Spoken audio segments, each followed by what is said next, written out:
Hello, hi guys! Magandang hapon sa inyong lahat. This is Chin Rodriguez from Masagari Channel, a faith healer, also mata reader. Sa ngayong linggong to, tingnan natin na nagsabi sa iyo ng ating mga gabay. So this is the weekly gabay for the month of April 1 hanggang April 7 for the sign of Libra. So Libra, welcome to my channel. Ano kayang messages, advices for you ng ating mga angel spirit ang ating masasaga for today's video?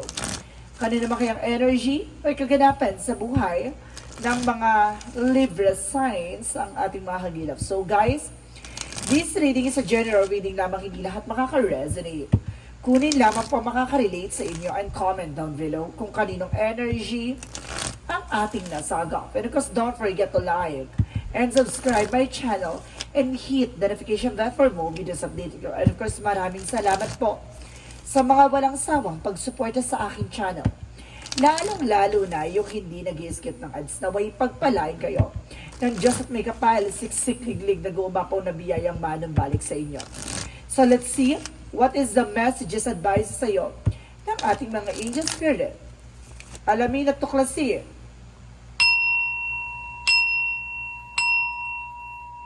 Angel Spirit for a weekly gabay for the sign of Libra. So let's see what is the messages, advice sa iyo ng ating mga gabay. So there's a justice, may hustisya. And because this is your card with a justice card, no? Kumaga ang justice kasi is a Libra sign. So sinasabi dito, there's a represent for a karma. And because there's a balance. And because sinasabi dito, may hustisya talaga na napapaloob dito, no? At the same time, there's a, oh my God, the Knight of Swords. Anxieties, oh my God. Kaya siguro parang hindi ka makatulog, no? Nakakaramdam ka ng sleepless nights, anxieties, depression, stress, that because of that full of negativities around you, no? Kumaga napapalibutan ka ng negativity, kaya parang feeling mo, hindi ka makakilos, hindi ka makagalaw, no? At the same time, there's the Kingman, no? You're feeling stuck. At the same time, sinasabi dito, you're feeling hang. Hindi ka makalis sa situation, no? That because of negativities around you. And the full card, no? There's a new beginning at the same time, no? There's a leap of faith. Maaring tinitesting ang iyong pananampalataya at tiwala. So let's see what is additional messages. So there is the Shrine card. Now there's a confidence. At the same time, sinasabi dito, kailangan malakasan ng loob mo, maging matapang, maging kumbaga, maging consistent yung ginagawa mo, no? Kumbaga, kailangan continue ka na sa ginagawa mo. At the same time, kailangan may kumpiyansa at tapang, ha? Meron naman dito, there's a magician for manifestation. May mga bagay na unti-unti nang matutupad, no? And because there's a magician for a power, no? And because sinasabi dito, may kalakasan at may kaugnayan dito sa lahat ng aspeto na magbibigay sa iyo ng katuparan, no? So let's see what is the justice. So the justice will be served is Page of Swords. So there's some get more information, no? May marami ka pang matutuklasan at marami ka pang matututunan at malalaman dito. Or marami ka pang dapat alamin, no? Kasi makukuha mo ang tamang pagkakataon at tamang panahon, no? Para makuha mong hustisya. So let's see what is the Knight of Swords. So there's the judgment. So this is the wake up call or something inner calling, no? Parang sinasabi dito na tinatawag ka na ng ating mga gabay, no? Na binibigyan ka ng information na you need to pay attention na sa paligid mo, na kumbaga napapalibutan ka na ng toxic or negative energy dito, na kumbaga kailangan mo nang bumangon or kumawala sa sitwasyon or sa paligid na kinagagalawan mo na puno ng negatibo or toxicities, no? So let's see what is the Hangman. The Hangman represent what? The Page of Cups. So there's an intuition, no? Makinig ka sa iyong intuition, makinig ka sa gusto sabihin sa iyo ng iyong mga gabay, sa inner voice, kasi there's a something messages na gustong ipabatid sa iyo, no? Maraming mensahe or something information na gusto sabihin sa iyo na makakapagpalaya sa iyo with a negative thought. So let's see what is the full card. The full card is the Moon card. So ibig sabihin dito guys, no? Kumbaga may represent the dream coming true. At the same time, there's a truth reveal. Kumbaga sinusubukan ang iyong pananampalataya that becomes your intuitions, no? Matalas ang iyong intuition of prediction dito. or something instinct. The moon card represent a dream coming true at the same time. Truth reveal. Na marami ka pang matutuklasan at malalaman. So let's see what is the strength card. The strength card represent the Knight of Pentacles. So there's a security. I-secure mo yung sarili mo. Maging matapang ka. Huwag ka masyadong bibigay at huwag kang bibigay pa basta-basta. No? Parang huwag kang susuko. Maging matapang ka kung ano man yung grounds na pinangahawakan mo. So let's see what is the Magician. So there's a Knight of Pentacles. So there's a blossoming abundance. So maaaring mukhang makuha mo what you deserve. There's a power, no? Authority, power of authority or something, a power of God, power of the universe, at the same time, power of law. So may mga parang there's a possible na mayroon ditong kaugnayan about sa law. No? There's a documents and something information. No? Parang may mga pinaglalaban ka ditong, kumbaga it's either petitions or something separations for annulment, no? And because there's information with the law for finances, for inheritance. So may mga pinanggagalingan dito na maaaring magdala sa financial windfall. Na maaaring uulanin ka ng biyaya at maaaring makuha mo what you deserve. So let's see what is the justice and because the page of swords. So there is the two of wands. So there's a choices. Now, there's a decision. So, may mga bagay dito na, kumbaga, maaambot kamay mo rin yung mga bagay na gusto mo makuha, no? Kumbaga, may mga bagay lang na kailangan pag-isipan na mabuti para hindi ka mapunta sa alanganin sitwasyon. Now, kumbaga, getting to know each other or something, getting more information. Now, do more some research, no? Kumbaga, may mga bagay dito na makakawakan mo din yung mga bagay na gusto mo makuha. Parang sinasabi dito, guys, na, kumbaga, mag-antay ka, no? At alamin mo, para na sa ganun hindi ka mapahamak at hindi ka maligaw ng landasin. So let's see what is the Knight of Swords in the Judgment. So let's see what is the Knight of Swords in the Judgment represent. The Ten of Swords. So there's a backstab. Now there's something betrayal. So something an impostor. Meron taong tumatrader behind your back. So this is the moment of parang ginigising ka sa katotohanan, you need to pay attention sa paligid mo. Kasi kumbaga nasa alanganin sitwasyon ka, no? Kumbaga kaya nangyayari sa lahat ng kaguluhan that because of your tiwala, no? Nagtiwala ka sa tao na yan. The Hangman, because the Page of Cups, so there's an Ace of Cups. So there's a new offer, love life, and of course, sinasabi dito na there's an engagement and proposal, and of course, a wedding na darating sa buhay mo. No? So let's see what is the full card there because the Moon card. So there's a Queen of Cups. So there's a healing. No? Unti-unti ka nang gagaling, unti-unti nang hihilo. No? In the perfect time. So may mga bagay na kailangan mong ipahinga. The Strength card there because the Knight of Pentacles represent what? The Queen of Pentacles. So there's a practicality pagdating sa finances. So kailangan maging practical ka. Huwag ka masyadong padalos-dalos. So let's see what is the Magician and because the Knight of Pentacles represent what? The Seven of Swords. See, there is a sneakiness, cheating, lying on you, no? Kumbaga, huwag ka mag-alala, no? Kumbaga, kahit anong pagsisinungaling nila, lalabas ang katotohanan, no? Kumbaga, kahit anong gawin nilang tago or lihim, no? Kahit anong pilit nilang hindi sabihin at kumbaga itago yung sitwasyon, huwag ka mag-alala. At the end of the road, makukuha mo yung what you deserve. So let's see, what is additional messages for the outcome?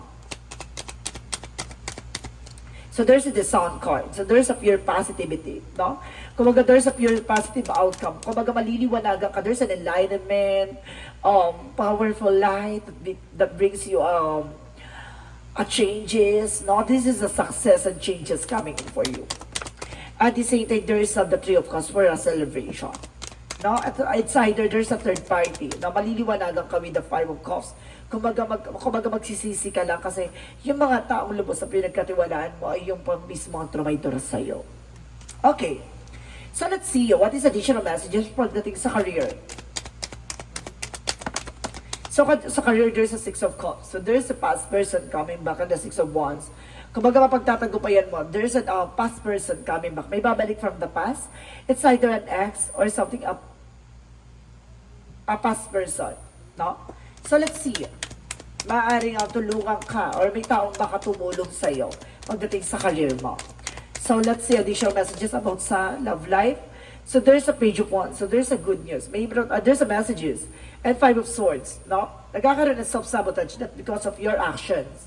No? Kumbaga pagdating sa love life, kumbaga nagiging marupok ka. So kailangan mong, kumbaga, huwag kang masyadong padalas-dalas at huwag kang magbibigay ng information para hindi ka napupunta sa alanganing sitwasyon. So see, it's either a person na tayo dito nag-trader sa'yo. So let's see, what is additional messages for health? Sa health mo naman, there is the Knight of Cups. So there's a wish fulfillment. So unti-unting magaganda na yung pakiramdam mo. And there is the Empress card for a reverse. So maaaring magbuntis ka or maaaring bumalik yung kasaganahan mo, na renewal for your physical appearance. Na maaaring gumanda na yung tsura mo, bumalik na yung kagwapuhan mo. At the same time, there's a Six of Swords for transition. Na mababago na yung pakiramdam. No? There's a freedom for stress. Para nakalaya ka na sa stress. And of course, let's see. No? What is the magical fairy messages for you? For magical fairy messages, represent the flower power. So mayroon talagang kasaganahan na nag-aantay sa iyo ha. May pagyabong ha. Kumbaga mamumulaklak na ang dapat mamulaklak. Ganon. So it means, no? Kumbaga yayabong o lalakas ang iyong finances. Additional messages for yin and yang oracle card. So there's a Leo, Aries, Sagittarius. There's a fire sign, guys. So may kinalaman ka sa fire sign, Leo, Aries, Sagittarius. At the same time, there's a fakid, I told you so. May nagbabalat kayo, no? Nagpapanggap. Mag-ingat ka. And there's the transformation. No? Kailangan mo na mabago. Kailangan ng baguhin. No? So let's see what is the synchronicities.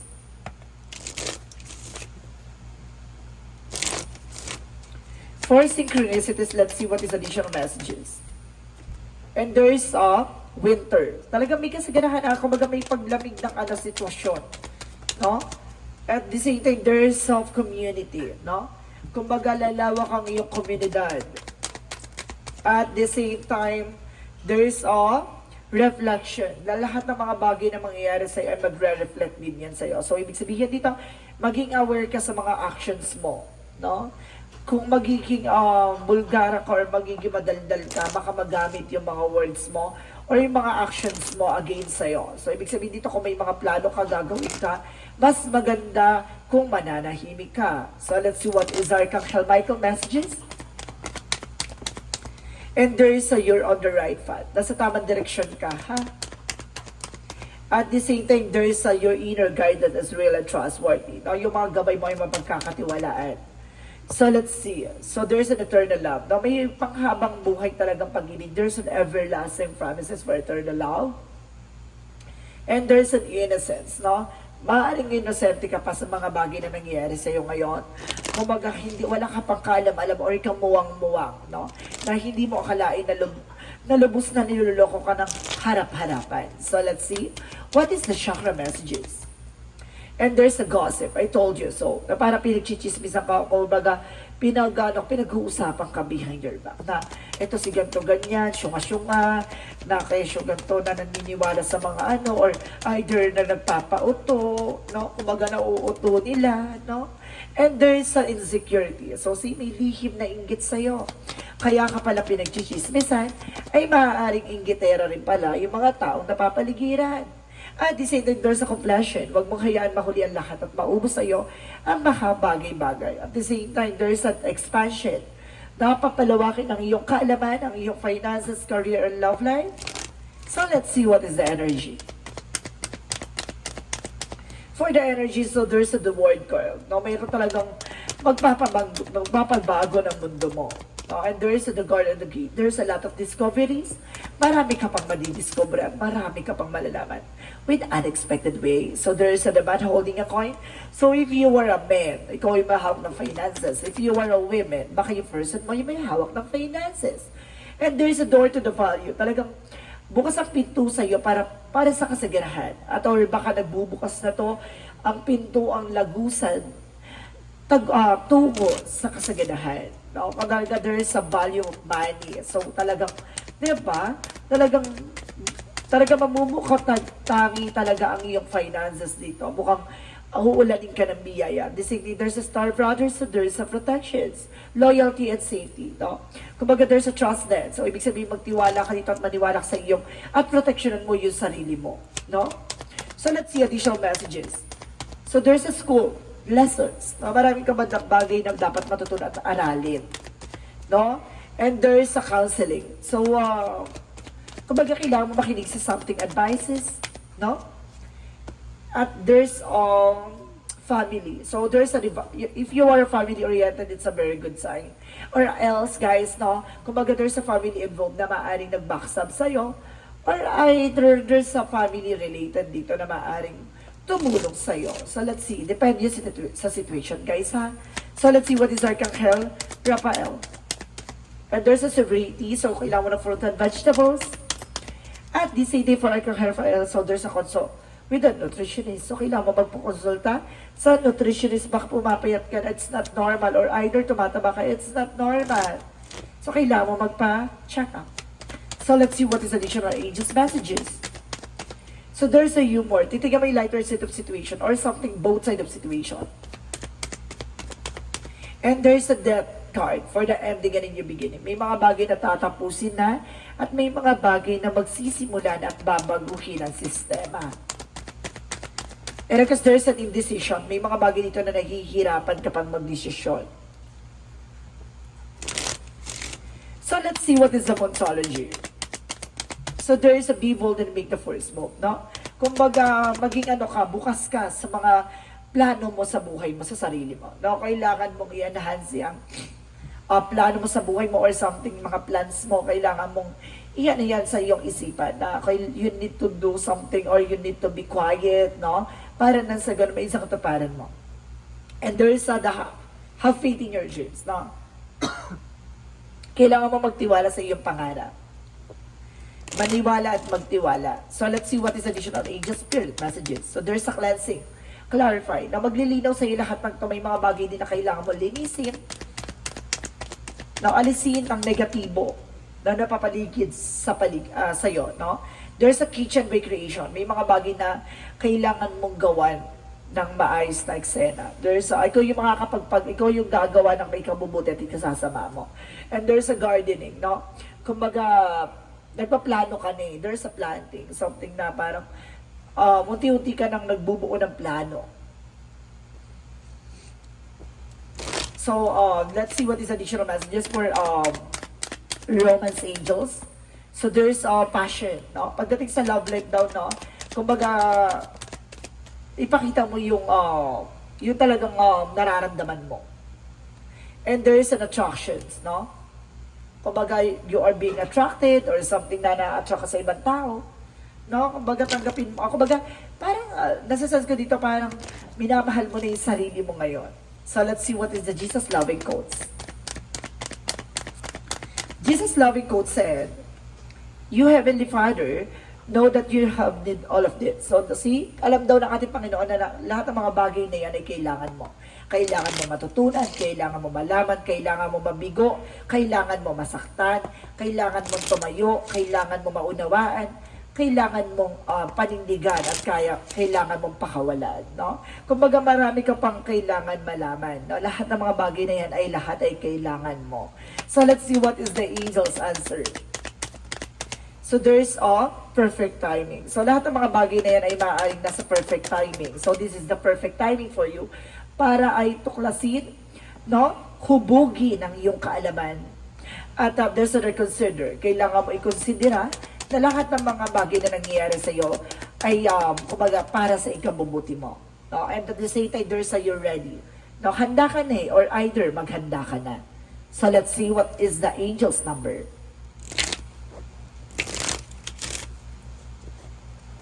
The angel's number represent what?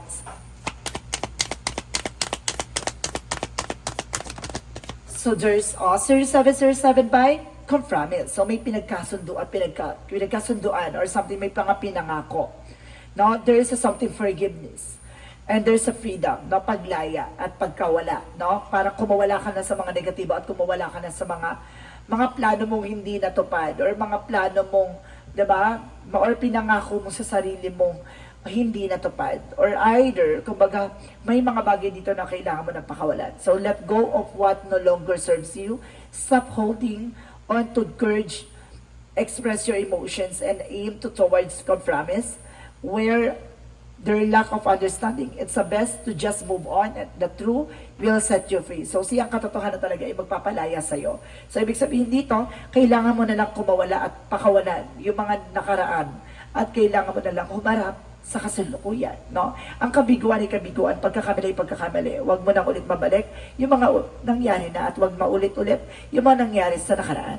So guys, let's see what is the messages of life.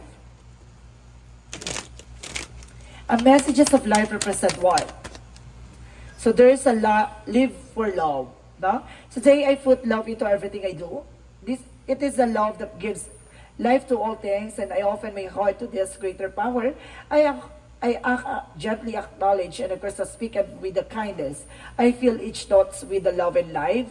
I love God and all beings everywhere I live for love, I love myself. So parang sinasabi dito pagmamahal sa sarili talaga, no?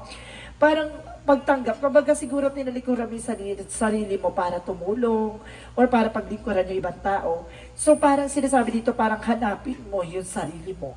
Napalayain mo yung sarili mo. Na parang, kumbaga, this is your time to set you free, no? To love yourself first. So guys, this reading is a weekly gabay for the month of April 1 hanggang April 7 for the sign of Libra. So Libra, maraming salamat for this wonderful reading. So once again, this reading is a general reading lamang, hindi lahat makaka-resonate. Kunin lamang ang makaka-relate sa inyo and comment down below kung kaninong energy ang ating nasagap. Maraming salamat guys and see you in the next video. Bye-bye and babush!